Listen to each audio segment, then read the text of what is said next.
Salamat Maynila sa pagtuturo mo sa akin ng pagiging kalmado at pagmamahal. Isang babaeng Aleman ang naagawan ng kwintas sa gitna ng siksikang kalsada ng Maynila. Inakala ng lahat na iiyak siya, ngunit ang reaksyon niya ay nagpatahimik sa buong lugar. Ang nangyari pagkatapos nito ay nagpaiyak maging sa mga pulis. Ang totoong kwentong ito ay magpapabago sa iyong pagtingin sa Maynila na sabay na marahas at puno ng init. Ang buwan ng Nobyembre sa Maynila ay palaging may sariling uri ng sikat ng araw. Hindi ito masyadong matindi para makainis, ngunit hindi rin sapat ang lambot para mawala ang pag-aalinlangan sa puso sa gitna ng sikat ng araw na kasing dilaw ng pulot pukyutan. Isang babaeng may mapusyaw na blonde na buhok ang nakatayo sa gilid ng kalsada, nakasabit ang kamera sa kanyang dibdib at ang kanyang asul na mga mata ay nakatuon sa frame ng matandang babae na nagbebenta ng sampagita sa ilalim ng matandang puno ng Nara. Ang pangalan niya ay Mila Schneider, 24 taong gulang, mula sa Leipzig, Germany, isang senior student ng communications.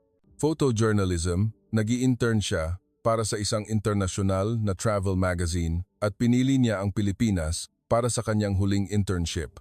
Dahil lamang sa isang kaswal na pahayag ng kanyang propesor, kung gusto mong maunawaan ang pulso ng Asya, pumunta ka sa Maynila. Doon, ang bawat ngiti ay may kwento. Kaya dumating si Mila, dala ang kanyang kamera, ilang notebook, at isang pusong puno pa ng pagtataka. Mabilis niyang minahal ang lungsod na ito, kung saan ang bawat umaga ay bumubukas tulad ng isang play na walang script. Ang sunod-sunod na ingay ng motorsiklo, ang amoy ng kape na humahalo sa usok at alikabok, at ang mga tunog ng kutsilyo na tila kumakanta. Gusto niyang umupo sa mga maliliit na tindahan, kunan ng larawan ng kamay ng nagtitimpla ng kape o ang side profile ng nagbebenta ng pahayagan. Ngunit hindi rin niya nakalimutan na panatilihin ang kanyang Europeanong ugali ng pag-iingat. Ang kanyang handbag ay laging may zipper, at ang kanyang kamera ay laging nakasabit sa kanyang dibdib. Nang hapong iyon, huminto si Mila sa kanto ng Kalye Mabini at Kalye TM. Kalaw, kung saan ang liwanag ng paglubog ng araw ay umaagos sa mga lumang bubong. Si Lola Remedios ay maingat na nagtatali ng mga puting sampagwita, nanginginig ang kanyang mga kamay ngunit mapayapa ang kanyang mga mata. Yumuko si Mila at humingi ng pahintulot na kumuha ng ilang larawan. Tumango si Lola at ngumiti ng banayad. Kunan mo, Ineng. Mahirap lang ang bulaklak sa probinsya, pero mabango. Ngumiti siya at umatras ng isang hakbang upang kumuha ng mas magandang anggulo. Sa frame, si Lola Remedios at ang basket ng bulaklak ay nakalagay sa gitna ng banayad na sinag ng araw. Mahigpit na hinawakan ni Mila ang kanyang kamera. Pakiramdam niya ay nakunan niya ang isang piraso ng kaluluwa ng lungsod. Hindi niya alam na sa loob lamang ng ilang segundo, ang mapayapang tanawin na iyon ay wawasakin ng ugong ng isang motorsiklo na humarurot mula sa dulo ng kalsada. Ang unang tunog na narinig ni Mila ay hindi ang ingay ng sasakyan, kundi ang pag-ihip ng hangin na malamig at mabilis sa tabi ng kanyang tainga. Pagkatapos, isang itim na anino ang dumaan, kasunod ang amoy ng matapang na gasolina. Sa isang iglap, naramdaman niya na may isang bagay na humigpit sa paligid ng kanyang leeg. Ang manipis na pilak na kwintas, isang memento mula sa kanyang lola, ay biglang naagaw bago pa siya makapagsalita. Ang buo niyang katawan ay natigilan, bahagyang nahilo, at pagkatapos ay bumagsak. Ang pakiramdam ng hapdi ay tumakbo sa kanyang leeg, kung saan hinila ang kwintas. Ang ingay ng motorsiklo ay nawala sa daloy ng mga taong nag-aalala na tumabi. Isang sigaw ang humagupit sa hangin. Mandurukot. May nangaagaw. Sa loob lamang ng ilang segundo, ang normal na maingay na maliit na kalye ay biglang napuno ng kaguluhan. Si Aling Nena mula sa kanyang tindahan ng palamig sa kabilang kalsada ay binitawan ang baso ng inumin na kanyang iniipit, sumisigaw, "Diyos ko!" Inagawan ng mga bata ang dayuhang babae. Si Tito Ben sa kapehan sa tapat ay mabilis na naghagis ng basahan sa mesa at tumakbo sa gitna ng kalsada. Ang ilang mga customer ay nag-aalala na ipinarada ang kanilang mga motorsiklo, itinuturo ang direksyon kung saan nawawala ang dalawang itim na anino patungo sa palengke. Nakaupo si Mila sa gilid ng kalsada, ang kanyang kamay ay walang malay na dumampi sa kanyang hubad na leeg. Nararamdaman niya ang hapdi ng galos at ang kaunting dugo na umaagos, ngunit ang mas nagpapabigat sa kanya ay ang pakiramdam ng kawalan. Isa lamang itong alahas, ngunit ito ang pilak na kuwintas na isinuot ng kanyang lola sa loob ng ilang dekada, ang bagay na tinatawag niyang anting-anting ng kapayapaan. Bago siya namatay, inilagay ng lola niya ang kuwintas sa kamay ni Mila at sinabi sa nanginginig na tinig, "Kapag naramdaman mong naliligaw ka, hawakan mo ito." At ngayon, ang tanging bagay na nag-uugnay sa kanyang lola ay nawala sa hindi pamilyar na lungsod na ito. Isang kamay na ininitan ng araw ang dahan-dahang dumampi sa kanyang balikat. Ang boses ni Tito Ben ay garalgal, "Ineng, ayos ka lang ba? Huwag kang matakot, nakatakas na sila." Tumingala si Mila, ang kanyang mga mata ay naguguluhan, ngunit ang kanyang boses ay kalmado sa isang kakaibang paraan. "Ayos lang, I'm fine." Inabutan siya ni Aling Nena ng isang baso ng malamig na inumin habang nagpapaypay at umiiling. Ang mga ito, matapang talaga ngayon.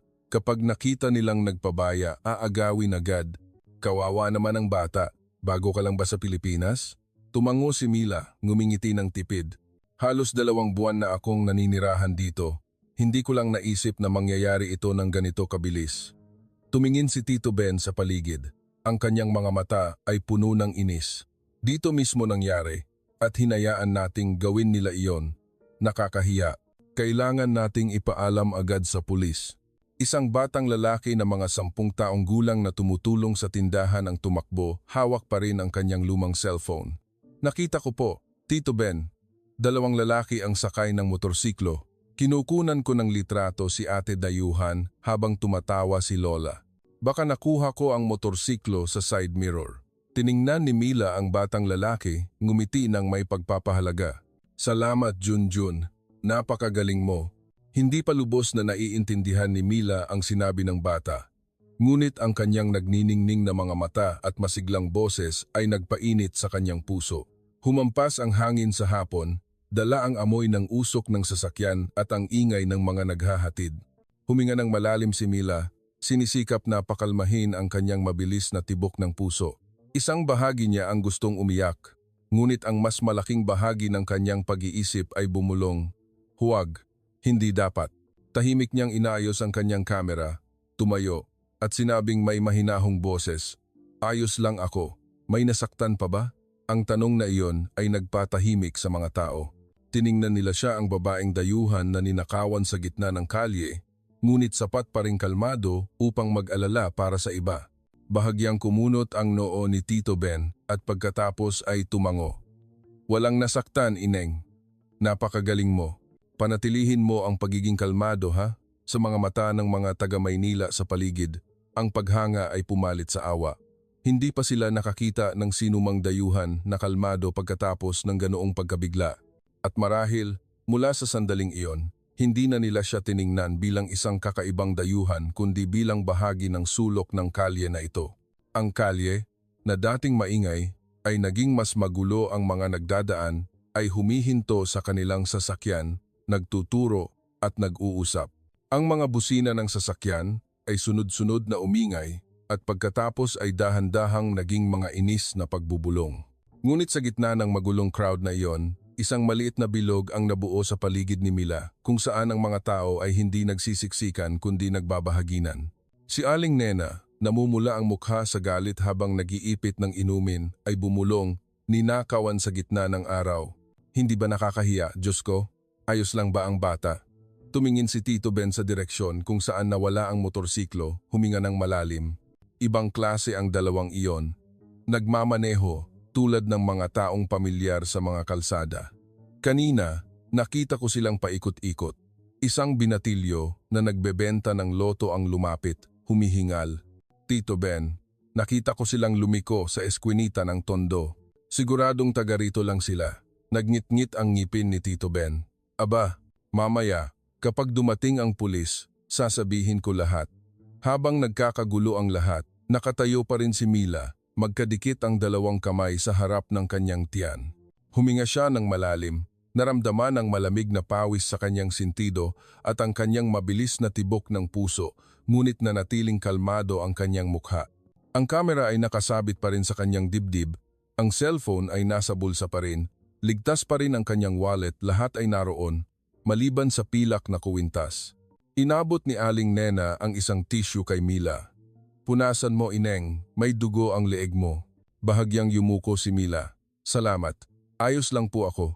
Ang kanyang boses ay may bahid ng panginginig ngunit banayad. Isang middle-aged na lalaki na nakasuot ng lumang polo shirt ang tumawid mula sa kabilang kalsada. Siya si Tito Ramon, ang may-ari ng talyer. Kinuha niya ang kanyang cellphone upang suriin ang security camera na nakakabit sa kanyang awning. "Hala, may camera ako. Baka nakunan ng kaunti ang dalawang iyon. Tingnan natin." Ay narito nga. Agad na sumigaw si Tito Ben. "Junjun, tumakbo ka at tawagan ng pulis. Sabihin mong may evidence dito." Tumango ang batang lalaki nang mabilis at humarurot tulad ng isang palaso. Habang nagbubuntong hininga, hinaplos ni Aling Nena ang balikat ni Mila. "Ang mga tao dito ay mababait. Ineng, huwag kang matakot. Nakakaranas kami nito paminsan-minsan, ngunit sa pagkakataong ito, kailangan nating gawin ito hanggang dulo." Ngumiti si Mila, ang ngiti ay may halong pagod at pagpapahalaga. "Sa bayan ko, kapag may nawawala, tumatawag lang kami ng insurance. Dito, napakaraming taong nag-aalala para sa akin. Maraming salamat." Nakinig si Tito Ben, kinunot ang kanyang noo, at pagkatapos ay tumango. Ganyan ang Maynila. Hindi man laging maayos, pero nagmamahalan kaming lahat. Humampas ang hangin sa hapon, dala ang amoy ng inihaw na kape mula sa katabing tindahan, ang amoy ng inumin, at ang usok ng sasakyan sa hangin. Naramdaman ni Mila na unti-unting nawawala ang pagkahilo. Tumingin siya sa paligid sa mga mukha na hindi pamilyar, ngunit pala kaibigan, ang mga boses na maingay ngunit mainit. Sa sandaling iyon, ang maingay na lungsod ay naging mas malapit kaysa kailanman. Pagkatapos ng 5 minuto, dumating ang police car, isang maikling busina at pagkatapos ay tumigil. 2 pulis ang bumaba at nagtanong tungkol sa sitwasyon. Nagpaliwanag si Tito Ben sa lahat, itinuro ang kamera ni Tito Ramon. Inabot ni Aling Nena ang baso ng inumin kay Mila. Mahina ang boses. "Uminom ka muna, Ineng, hayaan mo silang magtanong." Tumango si Mila, sinisikap na ipahayag ang kanyang sarili sa mabagal na Ingles at ilang salita sa Tagalog na alam niya. 2 lalaki, itim na motorsiklo, mabilis, kuwintas, pilak. Ngumiti ang batang pulis na naunawaan ang bahagi ng kwento at tumango upang panataghin siya. "Ayos lang, miss, maging kalmado ka lang. I-check namin ang camera footage, sisikapin naming hanapin ito para sa iyo." Yumuko si Mila sa pasasalamat. Sa pinalabnaw na liwanag ng hapon, ang maliit na patak ng dugo sa kanyang leeg ay tuyo na. Ang lungsod ay maingay pa rin. Ang mga sasakyan ay tumatakbo pa rin, ngunit isang bagay ang nagbago sa loob niya, isang kakaibang tiwala para sa mga taong pumalibot sa kanya. Pagkatapos tumigil ang busina ng pulis, ang maliit na eskinita ay tumahimik sa loob ng ilang segundo at pagkatapos ay unti-unting naging mas masigla. Ang 2 pulis ay bumaba. Ang isa ay bata. Ang isa ay mas matanda, malaki ang katawan, at may matatalim na mata. Mabilis silang lumapit sa pinangyarihan. Si Tito Ben ang unang nagsalita. Ang kanyang boses ay garalgal dahil sa inis. "Sir, pakitingnan niyo po." Inagaw ng mga iyon ang pilak na kuwintas ng dalaga patungo sa eskinita ng Tondo.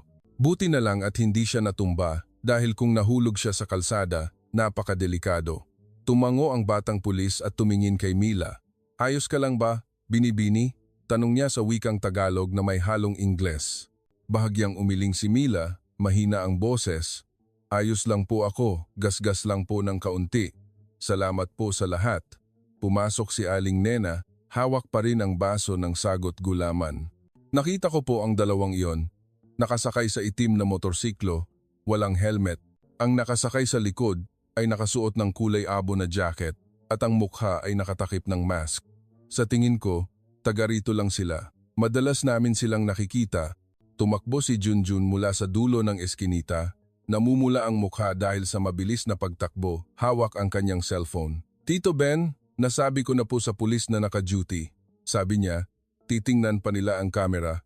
Tumango ang nakatatandang pulis. Ang kanyang boses ay malalim at desidido. "Sige, maging kalmado lang kayo. Kukunin namin ang mga larawan at makikipag-ugnayan kami para hanapin sila. Kung may kamera pa sa ibang tindahan, ipaalam nyo sa amin. Itinuro ni Tito Ramon, ang may-ari ng talyer, ang kanyang awning. Malinaw na nakita ng kamera ko ang mukha ng isa. Kinuha ko na ang footage, sir. Tiningnan ng batang pulis ang footage. Ang kanyang mukha ay seryoso. Pagkatapos ay lumingon siya kay Mila, mahinahon ang boses. Sisikapin naming hanapin ang kuwintas para sa iyo.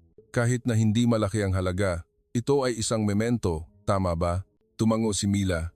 Ang kanyang mga mata ay bahagyang lumuha. Opo, regalo po ng lola ko. Salamat po, sir. Nagbuntong hininga si Aling Nena at mahinang sinabi kay Tito Ben, ang galing ng bata. Hindi umiyak, hindi sumigaw. Kung ako ang naagawan, baka hinimatay na ako. Ngumiti si Tito Ben, galit pa rin ang kanyang boses. Matapang ang batang ito. Kailangan nating tulungan siya hanggang dulo para hindi na makagawa ng masama ang mga iyon. Matapos kunin ang mga pahayag, nagpasalamat ang dalawang pulis sa lahat sa kanilang tulong.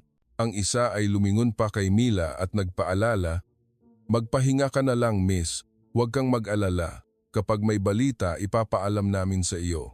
Yumuko si Mila sa pasasalamat, gamit ang dalawang kamay. Ang kanyang boses ay may kakaibang tono, ngunit puno ng katapatan.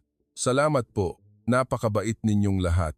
Walang nagsalita pa, ngunit ang mga mata ng lahat ay lumambot. Hindi na nila tiningnan si Mila bilang isang dayuhang babae kundi bilang isang kaibigan na nakaranas ng kamalasan. Kumuha si Aling Nena ng bulak at inilagay ito sa tubig asin, dahan-dahang pinunasan ng galos sa kanyang leeg, bumubulong, palit buhay na lang ineng. Ang importante, ligtas ka. Bahagyang ngumiti si Mila kahit na masakit pa rin ang kanyang leeg. Isang kakaibang pakiramdam ang bumangon sa kanyang puso, init at kapayapaan. Sa gitna ng hindi pamilyar na lungsod, hindi na niya naramdaman na nag-iisa siya. Nang umalis ang police car, lumingon si Tito Ben kay Aling Nena at mahinang sinabi, sa pagkakataong ito, sigurado akong mahahanap nila. Malinaw ang larawan, tumango si Aling Nena. Oo, at napakabait ng dayuhan, nag-aalala pa kung may nasaktan. Bahagyang narinig ni Mila. Naunawaan niya ang bahagi ng sinasabi at yumuko lang at ngumiti. Isang ideya ang biglang sumulpot sa kanyang isip. Marahil ang pinakamahalagang bagay na natanggap niya ngayon ay hindi ang tulong kundi ang pakiramdam ng pagiging bahagi ng lugar na ito. Ang hapon ay dahan-dahang lumulubog, ang Maynila ay hindi na masyadong mainit, ngunit ang init ay nanatili tulad ng isang baga na nagbabaga sa loob ng lungsod. Matapos umalis ang pulis, ang daloy ng trapiko ay muling bumalik tulad ng walang nangyari at ilang residente na lamang ang naiwan, nakatayo pa rin at nag-uusap sa gilid ng kalsada. Samantala, tahimik na nakaupo si Mila sa sulok ng maliit na kapehan ni Tito Ben. Ang kapehan ay simple lamang. Mayroon lamang itong ilang mababang plastik na upuan, isang lumang kahoy na mesa, at isang kaldero ng kumukulong tubig na nakalagay sa ibabaw ng charcoal stove. Ang amoy ng inihaw na kape ay humahalo sa usok ng sasakyan at alikabok na lumilikha ng pamilyar na amoy ng Maynila sa hapon. Binuhusan ni Tito Ben si Mila ng isang baso ng iced coffee with milk. Ang kanyang boses ay bumaba. Inumin mo ito, ineng, para magising ka. Ang kape ng Maynila ay mapait, ngunit kapag nasanay ka, makikita mo ang tamis nito sa huli. Hinawakan ni Mila ang baso ng kape gamit ang dalawang kamay at bahagyang tumango. Salamat, Tito. Sa Germany, umiinom kami ng mainit na kape na walang gaanong asukal, ngunit ito ay mabango at talagang nakakainit. Pumasok si Aling Nena habang nagpupunas ng mesa na sinasabing may pag-aalala, napakabait ng batang ito. Naagawan kanina ngunit hindi umiyak. Nagtanong pa kung may nasaktan. Sa totoo lang, ang mga Pilipino ay sumisigaw pa kapag may nangyari sa kanila. Tumango si Tito Ben, tinitingnan si Mila ng may paghanga. Tama, napakakalmado mo. Hindi ka ba natakot, ineng? Tumingin si Mila sa kalsada. Ang liwanag ng paglubog ng araw ay sumasalamin sa mga puno na lumilikha ng gintong kahel na sinag sa ibabaw ng mesa. Ang kanyang boses ay banayad ngunit matatag. Oo, natakot ako, ngunit ang pag-iyak o pagsigaw ay hindi makakatulong. Naisip ko lang na kailangan kong manatiling kalmado para walang masaktan pa. Tumahimik ang buong tindahan sandali. Bahagyang tumango si Aling Nena, nagbuntong hininga. Tama ka. Dito, nasanay na rin kami sa takot, ngunit galit pa rin kami. Ang mga mandurukot na ito ay nagpapababa sa Maynila. Nang marinig ni Mila ang mga salitang taga-Maynila, ngumiti siya. Naiintindihan ko, may masasamang tao sa lahat ng lugar, ngunit ngayon, marami akong nakilalang mabubuting tao. Salamat, Tito Ben. Aling Nena. Salamat sa lahat ng tumulong sa akin. Iwinagayway ni Tito Ben ang kanyang kamay. Ang kanyang boses ay mas banayad. Walang anuman, Ineng. Kapag nakakita ka ng inhustisya, kailangan mong kumilos. Ganyan ang mga taga-Maynila. Madalas kaming tumatawa, madalas kaming nag-aalala, ngunit madalas din kaming nagkakaisa. Sa labas, ang hapon ay unti-unting lumabo. Ang gintong liwanag ay sumasalamin sa mga kalawang na yero. Ang usok ng sasakyan ay umikot sa hangin. Isang hindi inaasahang malamig na simoy ng hangin ang humampas na nagpalipad sa ilang papel sa mesa. Inabot ni Mila ang kanyang kamay upang pigilan ang mga ito. Tumawa ng mahina. Biglang lumambot ang kanyang puso. Tila ang mga patak ng kape ay dahan-dahang bumabagsak sa filter. Bawat patak ay maliit ngunit malasa. Sinabi niya, mahina ngunit malinaw ang boses.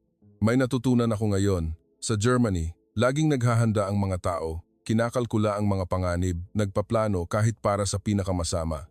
Ngunit dito, biglang nangyayari ang lahat. At ang mga tao ay humaharap dito sa pamamagitan ng pagiging tao. Napakaganda noon. Nang marinig ito ni Aling Nena, tumawa siya. Ang ngiti ay may bahid ng kalungkutan ngunit taos puso.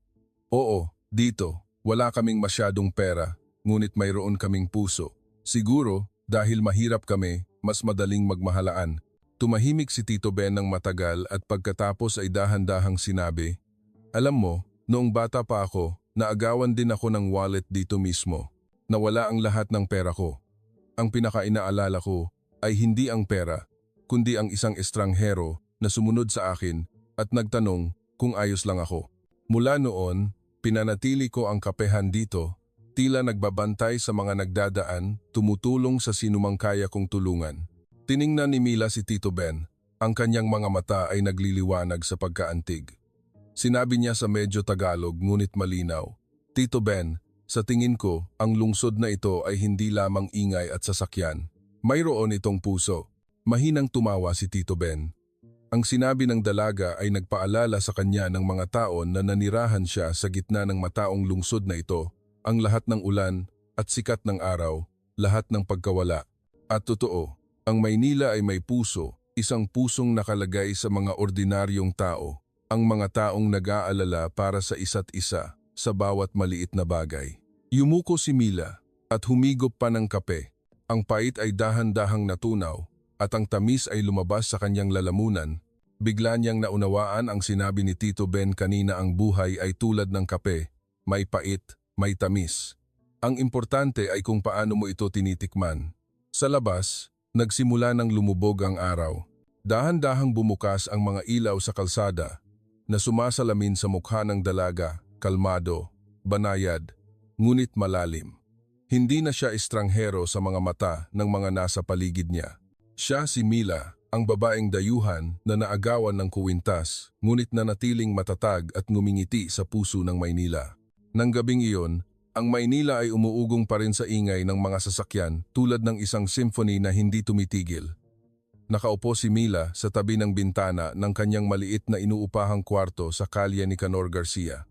Nakabukas ang kanyang laptop, ngunit wala pa siyang nasusulat na kahit isang linya. Ang amoy ng kape mula sa tindahan ni Tito Ben ay tila nakadikit pa rin sa kanyang buhok at lalamunan. Sa labas, ang mga ilaw ng sasakyan ay sumasalamin sa mga bintana, kumikislap tulad ng mga ritmo ng alaala. Inilagay niya ang kanyang kamay sa kanyang leeg, kung saan naroon pa rin ang manipis na galos mula sa pagkaagaw ng kuwintas. Hindi lamang ito galos sa balat, kundi isang banayad na hiwa sa alaala. Sa tuwing naaalala niya ang kanyang lola, pakiramdam niya ay nawalan siya ng isa pang bahagi ng init. Ang lola niya ang nagturo sa kanya kung paano kumuha ng kanyang unang larawan, ang nagpaniwala sa kanya na ang mga larawan ay hindi lamang mga imahe kundi isang paraan upang panatilihin ang damdamin. Ang pilak na kuwintas na regalo ng lola niya ay ang maliit na regalo na nagdadala ng pananampalatayang iyon. Biglang nag-vibrate ang cellphone ni Mila at lumabas sa screen ang pangalan na Tito Ben Kapehan. Ang boses ni Tito Ben sa kabilang linya ay malakas ngunit masaya. "Mila, ineng." Tumawag ang pulis at sinabi nilang pumunta ka raw bukas. May kinalaman sa nangyari kanina. Bahagyang natigilan si Mila, mabilis ang tibok ng kanyang puso sa pagitan ng pag-aalinlangan at pag-asa. "May balita po ba, Tito?" "Aba, oo. Mukhang may lead na sila." Ang kamera ni Tito Ramon ay malinaw na nakakuha ng mukha ng isa.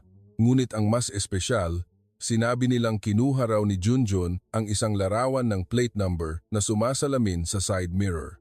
Napakaswerte, di ba? Mahinang tumawa si Mila, nanginginig ngunit puno ng kagalakan ang kanyang boses. Kaya dahil iyon sa larawan ni Junjun, napakatalino ng batang iyon. Oo, napaka-proud niya. Kanina pa nagpapakita. Matapos ibaba ang telepono, nakaupo si Mila ng matagal. Sa kanyang puso, umaapaw ang pasasalamat. Isang araw pa lang ang lumipas, ngunit pakiramdam niya ay buwan na siyang naninirahan sa lungsod na ito. Madalas sabihin ng mga tao na ang Maynila ay malamig, ngunit nakita niya na ito ay kakaibang mainit. Kinaumagahan, maaga siyang gumising, isinuot ang panyo na regalo ni Tito Ben sa kanyang leeg. Ang panyo na may amoy ng kape at araw ay nagpagaan sa kanyang loob. Pumunta siya sa kapehan ni Tito Ben, kung saan si Aling Nena ay nagbukas na ng tindahan ng maaga. Si Junjun ay nakaupo, nagpupunas ng mga baso. Nang makita niya si Mila, sumigaw siya. "Ate Mila," sabi nila, "napakagaling mo dahil iyon sa larawan na kinuha mo, di ba?" Ngumiti si Mila nang masigla, yumuko at hinaplos ang ulo ng bata. "Malaki ang naitulong mo sa akin, Junjun. Ikaw ang aking maliit na bayani." Namula si Junjun at kinamot ang kanyang ulo, tumawa ng mahiyain. "Hindi ko naman po sinasadya. Kinukunan ko lang po kayo habang tumatawa kayo." Pumasok si Tito Ben habang nagtitimpla ng kape. "Ang bawat mabuting bagay ay nagmumula sa kabaitan, ineng. Nagtutulungan tayo, hindi kailangang planuhin." Tumawa ang lahat sa tindahan. Ang kapaligiran ng umagang iyon ay kakaibang banayad. Kahit na may galos pa rin sa kanyang leeg, naramdaman ni Mila na nabawi niya ang hininga ng kanyang tiwala. Naglakad siya kasama sina Tito Ben at Junjun patungo sa presinto. Ang kalsada sa umaga ay siksikan busina, ingay ng mga naghahatid, tawa ng mga mag-aaral. Dahan-dahang naglakad si Mila, nararamdaman ang init na nagmumula sa kalsada, ang ritmo ng mga sasakyan na dumaraan. At sa gitna ng lahat ng ingay na iyon, bigla niyang naramdaman na napakalapit ng Maynila, isang lungsod na sabay na maingay at banayad, kung saan ang kabutihan ng mga tao ay nagliliwanag pa rin kahit na natatakpan ng alikabok. Bumukas ang gate ng presinto at ang opisyal na pulis kahapon ay nakatayo na, ngumingiti nang makita si Mila. "Magandang araw, miss. Sakto ang dating mo. Kailangan namin ang confirmation mo at baka bumalik na sa iyo ang kuwintas mo sa lalong madaling panahon." Ang pahayag na iyon ay nagpakaba sa kanyang puso. Ang sikat ng araw sa umaga ay sumasalamin sa mga puno, kumikinang sa kanyang balikat, kumikislap tulad ng nawawalang pilak. Isang maliit ngunit matatag na liwanag, tulad ng tiwala na unti-unti niyang nababawi sa lugar na ito. Tanghali, pagkatapos makipag-ugnayan sa pulis, bumalik si Mila sa kapehan.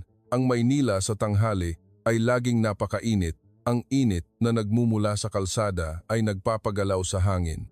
Pagpasok niya sa tindahan, nakita niya si Tito Ben na nakaupo sa sulok na mesa at sa tabi niya ay ang maliit na coffee filter na nagpapatak pa rin ng maitim at makintab na kape. "Nandito ka na pala, Mila. Napagod ka ba?" tanong niya. Ang kanyang boses ay malalim at mainit. Ibinaba ni Mila ang kanyang bag at mahinang tumawa. "Hindi po, Tito," sabi nila. "May malinaw na lead na. Sigurado akong mahahanap ito sa lalong madaling panahon. Masaya po ako. Suot ko po ang panyo na binigay ninyo." Tumingala si Tito Ben, lumambot ang kanyang mga mata. Ang itim at puting panyo ay nakasuot sa leeg ni Mila, ang dulo ay bahagyang lumilipad sa simoy ng hangin. Tumahimik siya sandali at pagkatapos ay mahinang sinabi, garalgal ang kanyang boses, Ang panyo na iyon ay pag-aari ng asawa ko, Ineng.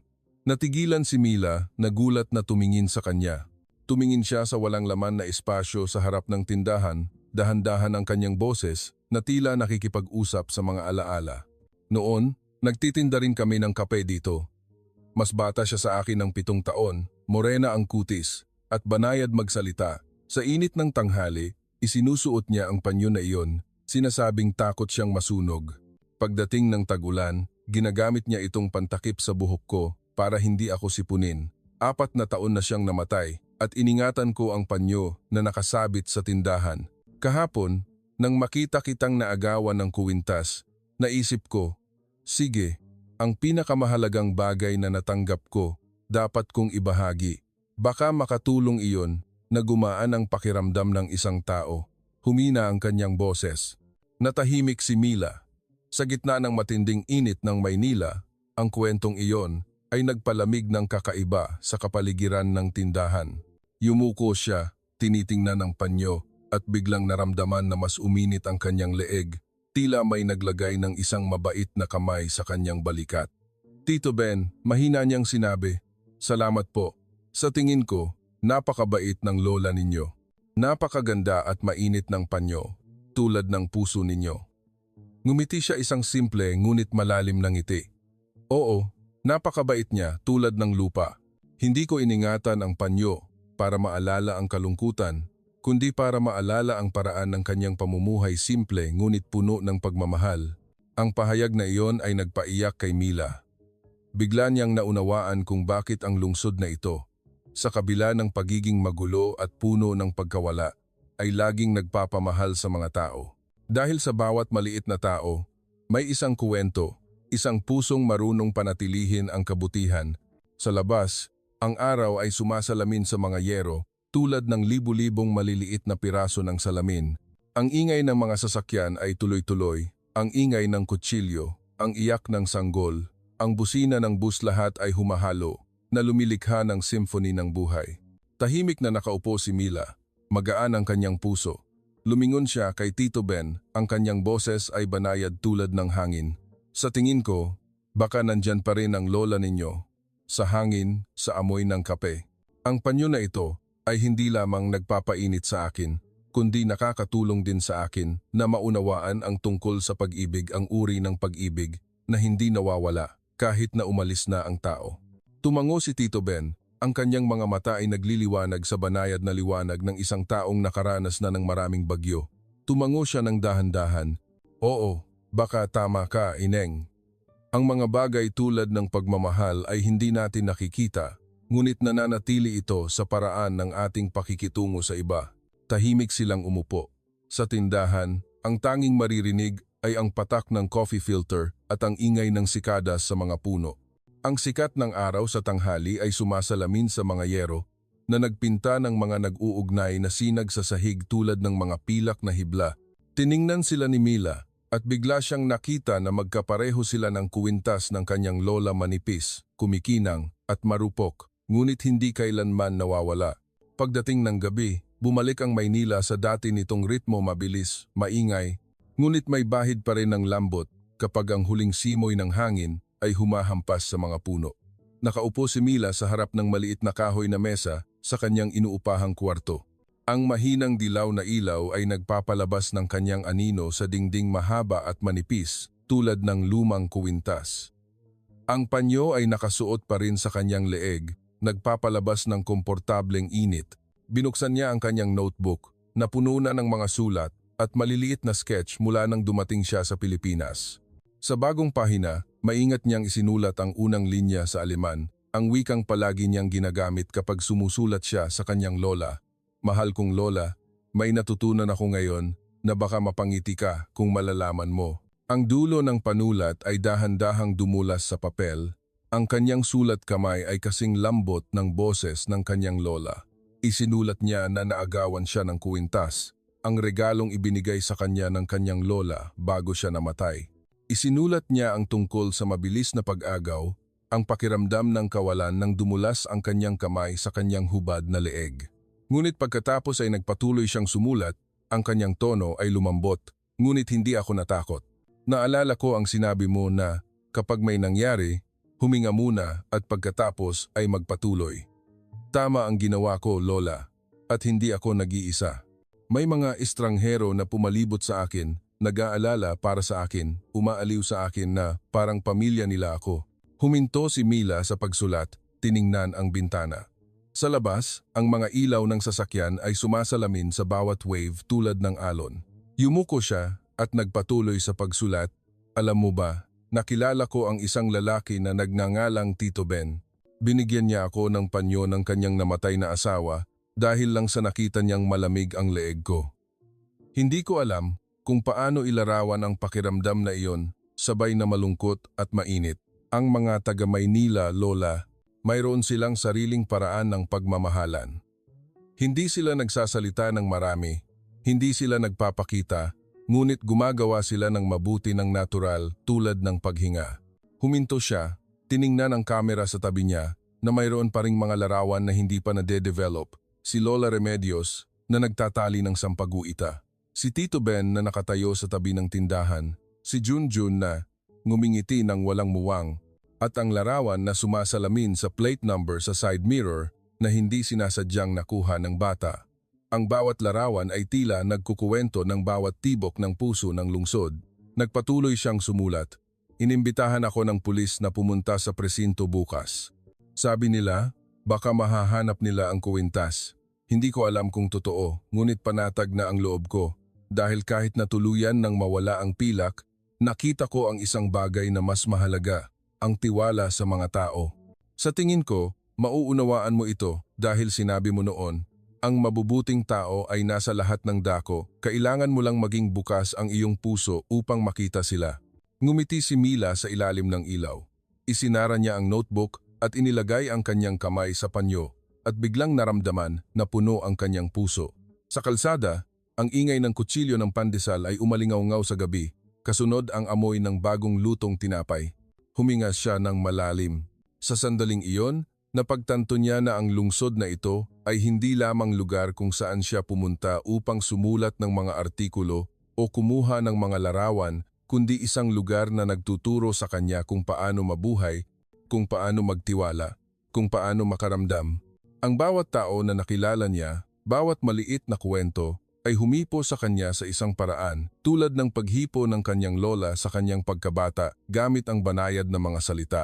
Mahinang sinabi ni Mila sa Tagalog, dahan-dahan at simple tulad ng isang panalangin. Lola, sa tingin ko, naunawaan ko na ang itinuro mo. Pagiging kalmado, pasasalamat at tiwala. Pinatay niya ang ilaw.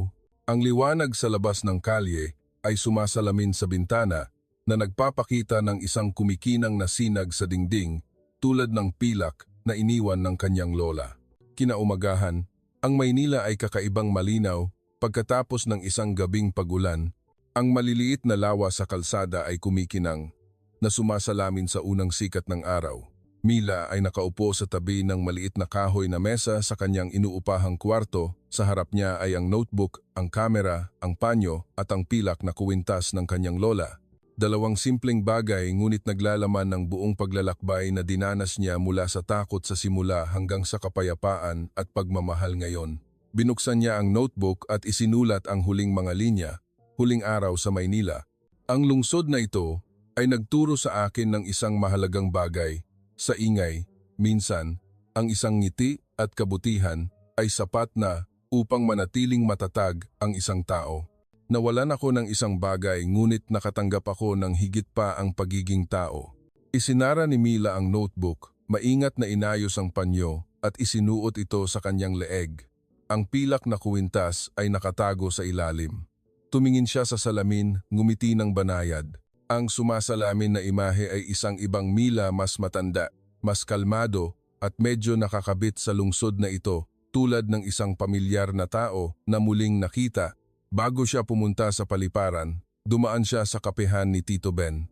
Ang tindahan ay siksikan pa rin at ang amoy ng inihaw na kape ay malakas.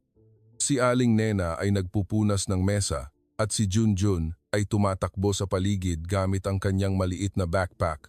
Nang makita nila si Mila, sumigaw silang lahat. Ang kanilang boses ay sabay na masaya at malungkot. Pauwi ka na ba, Mila? Tanong ni Tito Ben.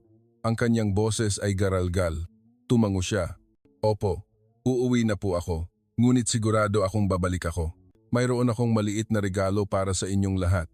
Inilabas niya ang isang wooden frame na larawan. Sa loob ay ang larawan ng buong grupo sa liwanag ng hapon, ang mga ngiti, ang baso ng kape at ang sign na kapehan ni Tito Ben. Sa ilalim ng larawan, isinulat niya ang isang maliit na linya. Salamat, Maynila, sa pagtuturo mo sa akin ng pagiging kalmado at pagmamahal. Natahimik si Tito Ben, ang kanyang mga mata ay nagniningning. Dinikit ni Junjun sa kamay ni Mila ang isang maliit na bracelet na gawa sa nylon na lubid. Ate Mila, suotin mo ito para maalala mo ako. Ngumiti si Mila, isinuot ang bracelet sa kanyang pulso. Nang lumabas siya sa kalsada, lumingon siya sa huling pagkakataon. Ang sikat ng araw ay sumasalamin sa frame ng larawan sa tindahan, kumikinang tulad ng isang paalam sa gitna ng pagmamadali ng mga tao. Ang panyo niya ay dahan-dahang lumilipad sa hangin. Ang pilak na kuwintas ay nakatago sa ilalim, nagpapalabas ng isang maliit na sinag ng liwanag. Bumulong si Mila sa medyo Tagalog pa. Salamat, Maynila. Pagkatapos ay dahan-dahan siyang naglakad, dala ang buong lungsod sa kanyang puso.